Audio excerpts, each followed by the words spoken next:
आज हम basic counting principle करेंगे।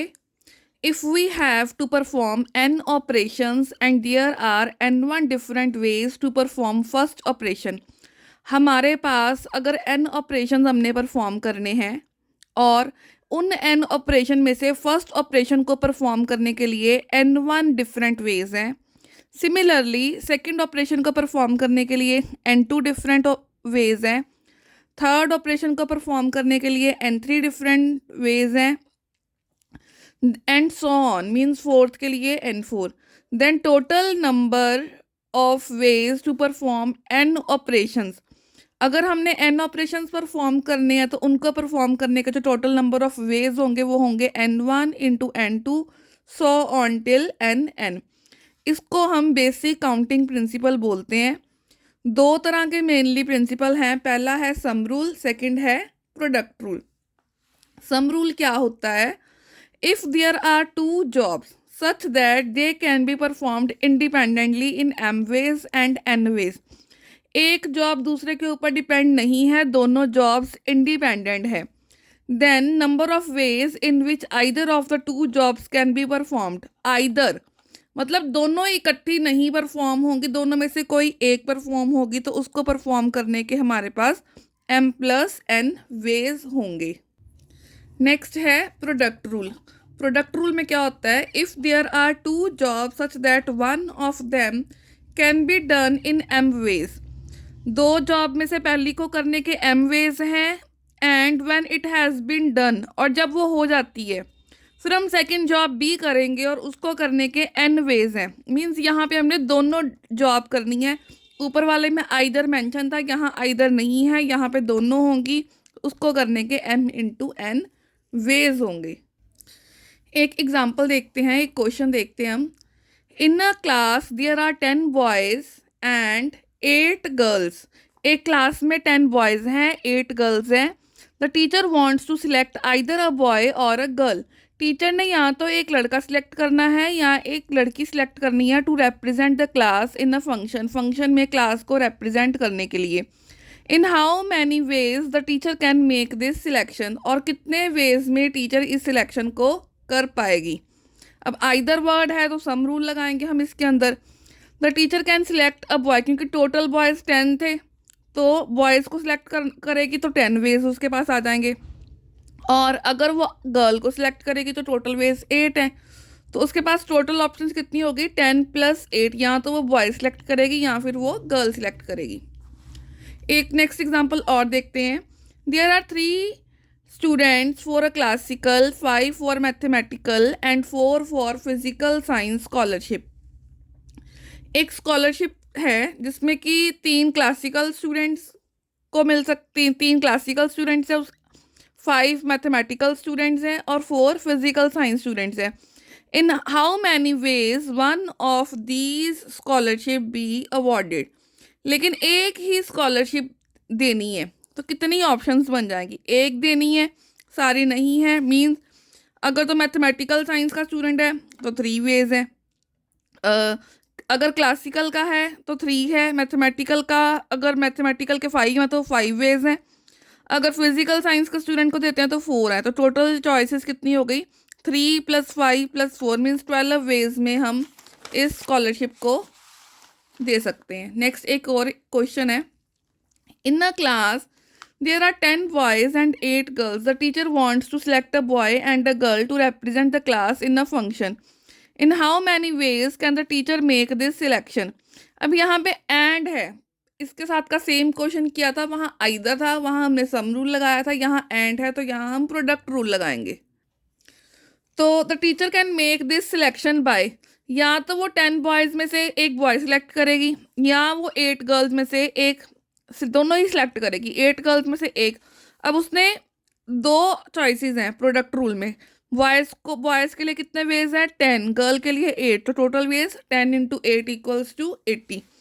नेक्स्ट क्वेश्चन है। A questionnaire contain 4 question that have 2 possible answers and 3 questions with 5 possible answer.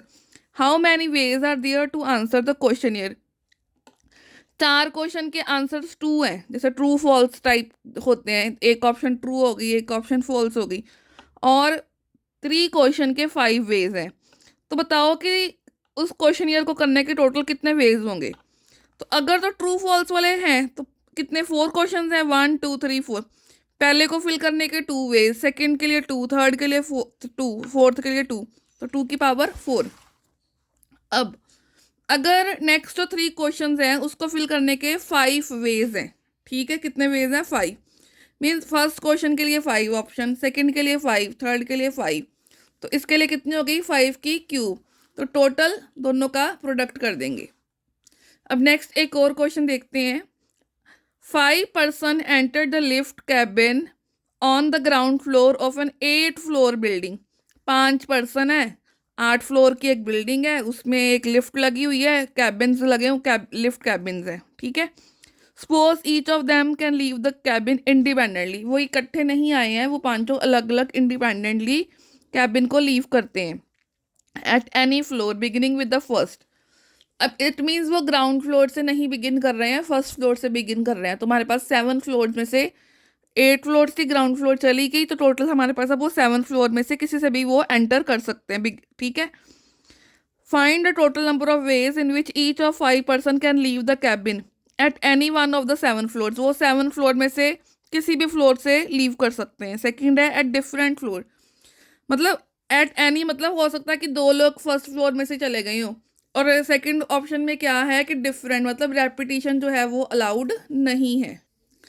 अब हम इसका सोल्यूशन देखते हैं। हम मान लेते हैं जो कि 5 पर्सन है वो हैं M1 M2 M3 M4 M5, ठीक है। और M1 जो है leave the cabin at any one of the 7 floors in 7 way. M1 के लिए 7 ऑप्शन है, 7 फ्लोर्स हैं। तो सिमिलरली M2 के लिए भी 7 वेज हैं, M3 M4 M5 सबके लिए 7 टोटल वेज हो गए, ठीक है।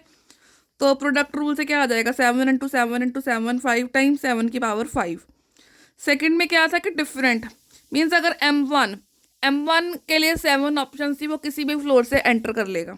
अब जिस फ्लोर से M1 एंटर किया है उस फ्लोर में से बाकी के 4 पर्सन एंटर नहीं करेंगे। मीन्स सेकंड पर्सन के लिए एक ऑप्शन, एक चॉइस कम होगी, उसके पास 6 चॉइसेस है।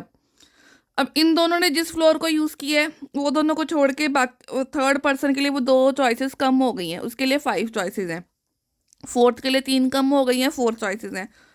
पांचवे के लिए 4 कम हो गई हैं, 3 चॉइसेस बची। इनका प्रोडक्ट कर दो तो 2520 आपका आंसर आ जाएगा। नेक्स्ट एक और एग्जांपल है हमारे पास। Automobile license plate usually consist of 3 digits followed by 3 letters, ठीक है। The first digit is never 0।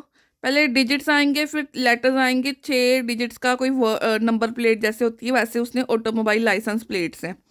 तो पहला वो कह रहा 0 नहीं होएगा, ठीक है। How many different plates of this type could be made. आपको पता डिजिट्स हमारे पास 0 से लेके 0 1 2 3 9 10 होते हैं, बट उसने बोला कि फर्स्ट प्लेस पे 0 नहीं होगा, तो उसके लिए 9 वेज बचेंगे, ठीक है। सिमिलरली सेकंड प्लेस के लिए सेकंड डिजिट पे अब 0 आ सकता है, 0 से लेके 0 1 2 सो टिल 9 तक 10 ऑप्शन है, 10 वेज हो गए। सिमिलरली थर्ड डिजिट के लिए भी 0 से लेके 9 तक 10 वेज टोटल आ गए, तो इनका प्रोडक्ट ले लेंगे हम। अब इंग्लिश के उसके बाद उसने बोला अब अल्फ़ाबेट्स आने हैं, ए से लेके जी तक, ए से जेड तक हमारे पास टोटल 26 अल्फ़ाबेट्स हैं। तो पहले अल्फ़ाबेट के लिए 26 ऑप्शन, नेक्स्ट अल्फ़ाबेट के लिए भी 26 ऑप्शन, थर्ड के लिए भी 26। तो 6 प्लेसेस थी, तो टोटल कितने वेज हो गए, 9 × 10 × 10 × 26 × 26 × 26। एक और एग्जाम्पल है।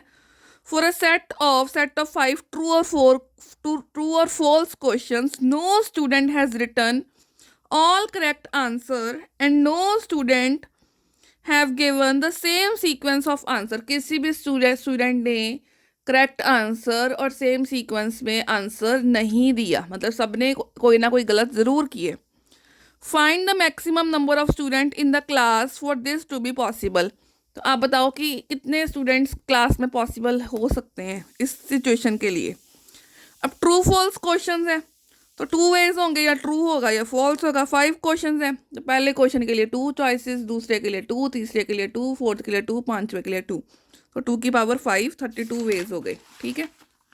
अब इन 32 वेज में से किसी भी स्टूडेंट ने सारी जो करेक्ट सीक्वेंस थी, सारे आंसर्स करेक्ट नहीं दिए और वो एक ही वे है, इसका मतलब maximum number of students in the class कितने होंगे? नंबर ऑफ वेज टोटल जितने निकले हैं उसमें से हम क्या माइनस करेंगे? Except one in which all answers are correct. तो 32 - 1, 31 स्टूडेंट्स क्लास में मैक्सिमम हो सकते हैं।